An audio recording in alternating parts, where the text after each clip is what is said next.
એ જમાનામાં ક્યાં ટેકનોલોજી હતી, ક્યાં લાઇટ હતા, ક્યાં ટેલિફોન હતા, ક્યાં રસ્તા હતા, છતાં શું નથી કર્યું?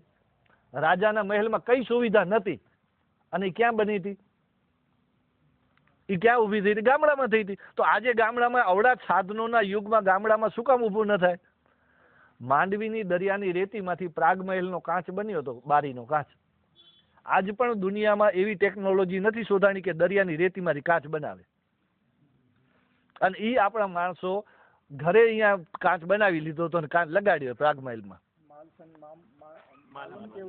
હા, એ જ રીતે તોપોની લોખંડ ગાળવાની ભઠ્ઠીઓ ગામે ગામ હતી. શું આપણે આ ન કરી શકીએ?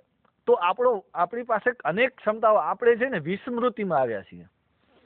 આપણી શક્તિઓ અનેક છે, આપણી પાસે રિસોર્સના ધની છીએ, ખાલી આપણે કોઈકની પાછળ હાલવાની આદત થઈ ગઈ છે. એમાંથી આપણે બહાર નીકળવાનું છે.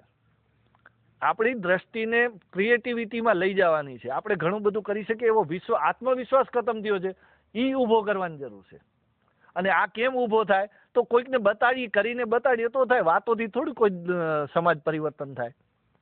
તો અમે ટ્રસ્ટની અંદર આ બધું કામ કરીએ છીએ કે ભાઈ એક દાણો વાવો અને સૌથી ઉત્તમ વ્યવસાય કયો અને સમૃદ્ધ વ્યવસાય કયો જગતમાં? એક દાણો વાવો અને 4 મહિનામાં 1000 ગણા થાય. આ વ્યવસાય ગરીબ કેમ હોઈ શકે? ને દુનિયામાં કોયો ધંધો બતાડો કે 4 મહિનામાં 1000 ગણા કરી દે. કયા ધંધામાં આટલી પ્રોફિટ છે મને બતાડો. તો પછી આ ધંધો ગરીબ કેમ થયો? એ શોધ કોણ કરશે? એ ધંધો આજે ખેડૂત ખેતી છોડી રહ્યો છે તો એનું કારણ શું? કોઈકે તો શોધવું પડશે ને. તો ખેતી કે દિવસે ગરીબ હોઈ જ ન શકે. અને ખેતીનો પ્રોબ્લેમ જ નથી, પ્રોબ્લેમ છે માણસનો પ્રોબ્લેમ છે. ખેતીનો એપ્રોચ નથી સમજીએ આપણે. ખેતી સમજતા નથી. ડ્રાઇવિંગ આવડે નહીં, ગાડી હલાવ તો ઠોકવાનો જ છું. ઉત્તમ ખેતી હતી કારણ કે ખેતીની પદ્ધતિ ખોટી કરી છે. ખેતીનું સોઇલ સાયન્સ જાણતા નથી, જીવનું સાયન્સ જાણતા નથી, વૃક્ષનું સાયન્સ જાણતા નથી. તો આ સાયન્સ આપણે જાણીએ તો કાલે ખેતી થવા માંડે. ઉકરડા ઉપર ટમાટા મરચાંનું બીજ પડી જાય અને જો એમાં ઓટોમેટિક ટમાટા મરચાં લાગી જાય તો કોમ્પ્લિકેટેડ કેમ હોઈ શકે? તો કોમ્પ્લિકેટેડ બનાવવામાં આવી છે આ કંપનીઓ દ્વારા. એને અંગ્રેજી નામો દઈને નાઇટ્રોજન કીધો, પ્રાણવાયુ કીધો તો બધા લઈ લે હવામાંથી.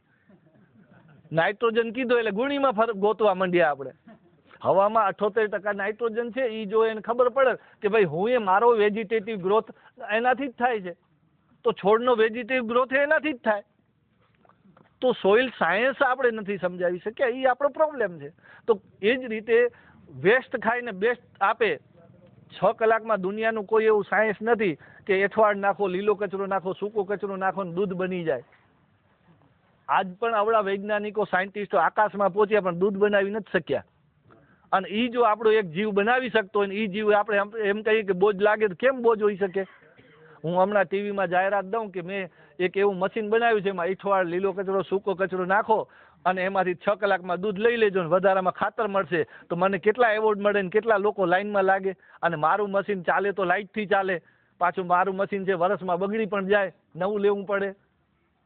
આ ભગવાનનું વરદાન કે એક વખત તમારે ઘરે ગાય આવે અને તમારા 100 પેઢી સુધી ચાલે. એના આયુષ્ય દરમિયાન એ 10 જીવ દઈ જાય. મર્યાથી પેલા 10 એવા દઈ જાય. આ વરદાનની તો શું છે? અને આ વરદાનને જો આપણે ન ઓળખી શકીએ તો દુઃખી ન થાય તો બીજું શું થાય? તો દુઃખનું કારણ છે ને એ સંસાધનોથી સુખી ન થવાય, સમજણથી સુખી થવાય ને આપણે સમજણ ભૂલ્યા છીએ.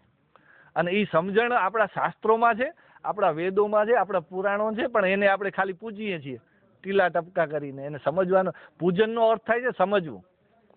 તો આપણે ધરતી, આકાશ, અગ્નિ, વાયુ, જલ, આ 5 તત્વોને પૂજનાર સમાજ હતો. અને આ 5 તત્વમાંથી આખા જગતની રચના છે. અને આ 5 તત્વનું આખું સાયન્સ આપણે જાણતા હતા.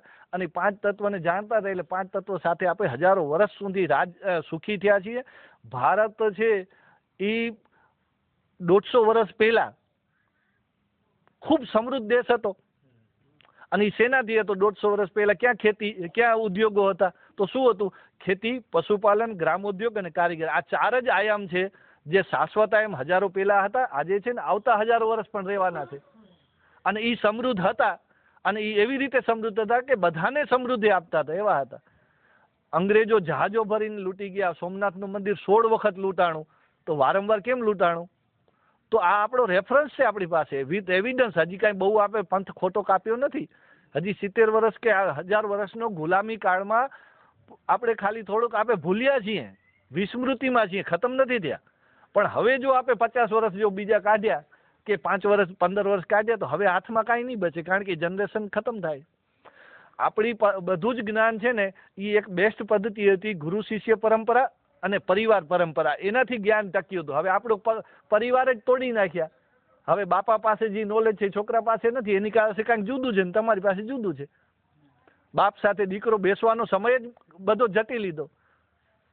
આ તો કોરોનાને દયા કરો કે આ બધે હાયર ભણેલા લોકો આજે પહેલી વખત 15 20 વર્ષથી IIT નું ભણ્યા પછી વાંચપણમાંથી ભણ્યા હાઈ અને બાપ સાથે બેઠા જ નતા, એ આજે આ કોરોનાના કારણે આજે પોતાના ઘરે આવ્યા છે અને પહેલી વખત પરિવાર માણી રહ્યા છે.